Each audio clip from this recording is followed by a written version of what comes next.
Selamat pagi anak-anak. Apa kabar? Semoga kita dalam keadaan sehat senantiasa. Pada video pembelajaran kali ini, kita akan belajar tematik muatan IPA. Kita akan membahas sifat-sifat bunyi. Anak-anak masih ingat kan minggu lalu kita belajar tentang bunyi? Secara umum, bunyi merupakan segala sesuatu yang dapat didengar oleh telinga kita. Bunyi dihasilkan oleh benda yang bergetar. Benda yang menghasilkan bunyi disebut sumber bunyi. Nah, jadi tujuan pembelajaran kita kali ini yang pertama adalah mengenai sifat-sifat bunyi. Yang kedua, mengetahui penerapan sifat-sifat bunyi dalam kehidupan sehari-hari. Nah, anak-anak, mari kita simak baik-baik ya pembelajaran kita pada hari ini. Sifat-sifat bunyi. Sifat bunyi yang pertama adalah bunyi dapat merambat. Apa maksudnya? Nah, karena bunyi merupakan gelombang yang bergerak, maka dalam pergerakannya gelombang bunyi memerlukan media pengantar atau medium. Apa maksudnya ya? Nah, media pengantar atau medium itu adalah benda padat, benda cair, dan benda gas. Jadi, bunyi dapat merambat. Hal tersebut menyebabkan bunyi masih dapat terdengar meskipun jarak kita dengan sumber bunyi cukup jauh loh. Nah, sekarang Ibu akan menjelaskan bunyi merambat pada benda padat. Kecepatan perambatan bunyi melalui berbagai jenis benda tidak sama loh. Perambatan bunyi melalui benda padat lebih cepat terdengar daripada melalui benda cair atau gas. Contohnya, coba kalian praktekkan. Nah, coba tempelkan telingamu ke dinding. Mintalah temanmu atau keluargamu untuk memukul bagian dinding yang lain. Pertanyaannya, apakah bunyi pukulan akan terdengar? Ya, bunyi pukulan akan terdengar. Bunyi pukulan di dinding terdengar lebih keras melalui dinding daripada melalui udara. Jadi kesimpulannya anak-anak, bunyi merambat lebih baik melalui benda padat daripada udara. Selanjutnya, bunyi merambat pada benda cair. Nah, perambatan bunyi dapat melalui air. Contohnya, sekarang kalian praktekkan lagi anak-anak. Ambil 2 buah batu, siapkan air dalam ember. Nah, coba kalian benturkan 2 batu di dalam air tersebut. Apa yang terjadi? Bunyi bisa terdengar dari luar air? Ya, kedengaran. Tetapi bunyi benturan tersebut lebih lemah dibandingkan jika bunyi benturan batu di luar air. Nah, sekarang coba kalian praktekkan lagi. Ambil 2 batu tadi, kalian benturkan di luar air.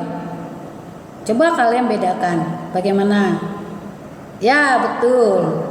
Rambatan bunyi melalui air kurang baik dibanding melalui udara. Paham ya anak-anak ya? Nah, selanjutnya bunyi merambat pada benda gas. Salah satu benda gas adalah udara. Contoh pada saat lonceng dipukul, kita mendengar bunyinya. Hal ini menunjukkan bahwa bunyi merambat melalui udara. Ada contoh lain anak-anak. Contohnya, ketika kita mendengarkan petir. Nah, bunyi petir itu bisa kita dengar melalui udara. Ketika kita berbicara, kita mengeluarkan bunyi dan bunyi kita itu bisa terdengar melalui udara. Sampai sini paham ya anak-anak ya? Nah, selanjutnya kita belajar sifat bunyi yang kedua, yaitu bunyi dapat dipantulkan. Nah, anak-anak, mengapa kita dapat mendengar pantulan bunyi? Nah, sekarang Ibu akan jelaskan. Seperti sudah dijelaskan bahwa pantulan bunyi terjadi akibat getaran bunyi mengenai benda dengan permukaan keras pada benda tersebut tidak menyerap bunyi, melainkan memantulkan kembali. Nah, sehingga kita dapat mendengar suara dari bunyi yang dipantulkan. Nah, di sini ada ilustrasinya. Ketika sumber bunyi dikeluarkan, gelombang bunyi mengenai suatu benda. Nah, gelombang bunyi tadi dipantulkan oleh benda tersebut. Nah, jadi kesimpulannya, saat mengenai suatu benda, bunyi yang dihasilkan dari suatu sumber bunyi akan mengalami pemantulan. Di sini paham ya anak-anak ya? Nah, ada hal yang harus kalian ketahui. 2 jenis bunyi pantul, yaitu pertama gaung, ya. Gaung adalah suara pantulan yang kita dengar waktunya hampir bersamaan dengan bunyi aslinya. Contohnya, ketika kita berbicara di ruangan yang sempit, pasti kita suaranya akan bergaung, ya. Ketika kita mandi di kamar mandi, suara air itu pasti suaranya apa? Bergaung. Nah, jadi gaung ini akan merusak suara aslinya. Nah, yang kedua gema. Gema adalah pantulan bunyi yang terdengar setelah bunyi aslinya. Nah, gema ini bisa kita dengar di mana ya? Nah, gema ini bisa kedengaran ketika suara orang yang berteriak di lembah. Nah, anak-anak, jadi mengapa kita dapat mendengar gaung dan gema? Nah, alasannya karena kita dapat gaung dan gema karena ada penghalang gelombang bunyi. Seperti tadi yang sudah Ibu jelaskan, gaung adalah bunyi pantul yang terdengar kurang jelas. Ya, seperti tadi contohnya sudah Ibu sebutkan. Jadi suaranya tidak jelas kalau gaung karena penghalang di ruang tertutup yang dekat. Sedangkan gema bunyi pantul yang terdengar jelas. Contohnya ketika kita berada di tepi tebing, ya, berteriak di lembah, kita bisa mendengar teriakan sendiri. Nah, tetapi setelah selesai berteriak, ini karena penghalang di ruang terbuka yang luas. Nah, jadi sampai di sini anak-anak paham ya? Nanti Ibu akan kasih contoh. Nah, ini adalah contoh gaung. Contoh gaung ini adalah konser musik ya. Nah, konser musik ini ruangannya sudah dilapisi yang namanya peredam suara. Kenapa harus menggunakan peredam suara? Karena gaung itu akan merusak suara aslinya, maka diperlukan peredam suara supaya suara musik itu bisa terdengar seperti aslinya. Nah, gaung adalah bunyi pantul yang datang sebelum bunyi asli selesai dikirim. Nah, contoh gaung. Suara yang terdengar ketika kita bicara di ruangan yang sempit, ya. Jadi gaung itu terdengar ketika kita berada di ruangan yang sempit. Nah, jadi saat gaung kita tidak dapat mendengar jelas suara asli. Hal tersebut terjadi karena bunyi pantul yang datang bersamaan dengan bunyi asli. Nah, seperti ini. Jadi nggak kedengaran suaranya kalau gaung itu. Makanya diperlukan peredam suara. Jadi untuk mencegahnya diperlukan peredam suara. Di dinding-dinding ruangan tersebut dilapisi dengan benda-benda yang bisa menyerap suara. Apa saja itu kita akan belajar sekarang.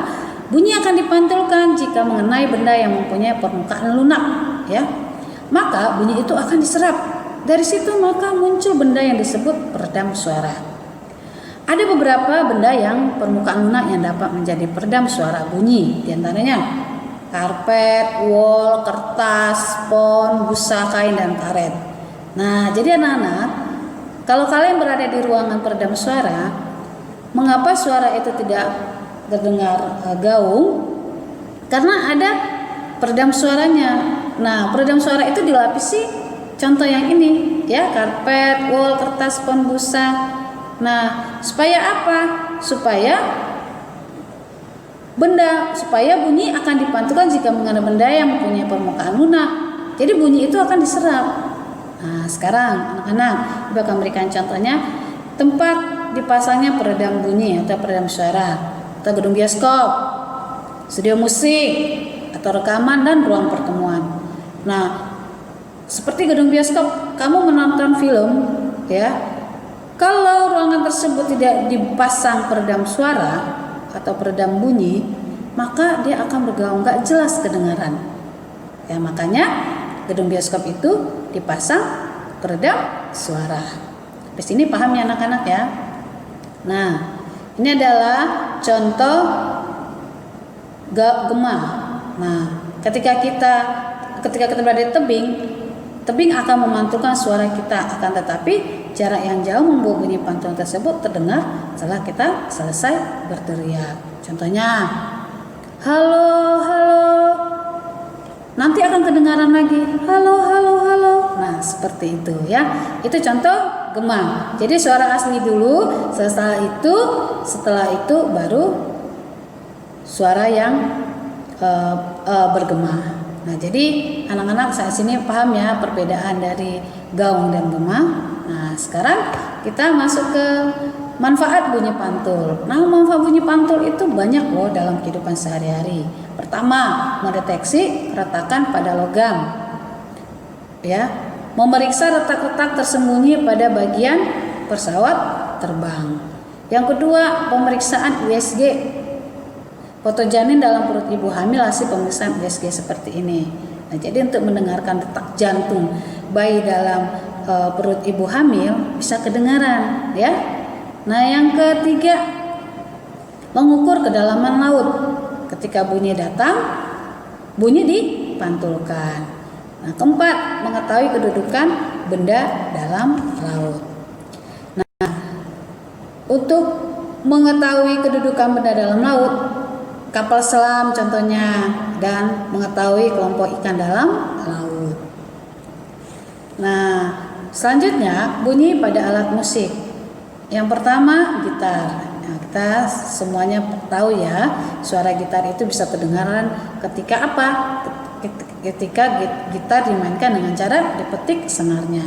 Ketika senar gitar dipetik, ruang di dalam badan gitar memperkuat bunyi asli senar sehingga dapat terdengar cukup keras untuk kita dengar. Jadi itu ya. Yang kedua, perkusi ya.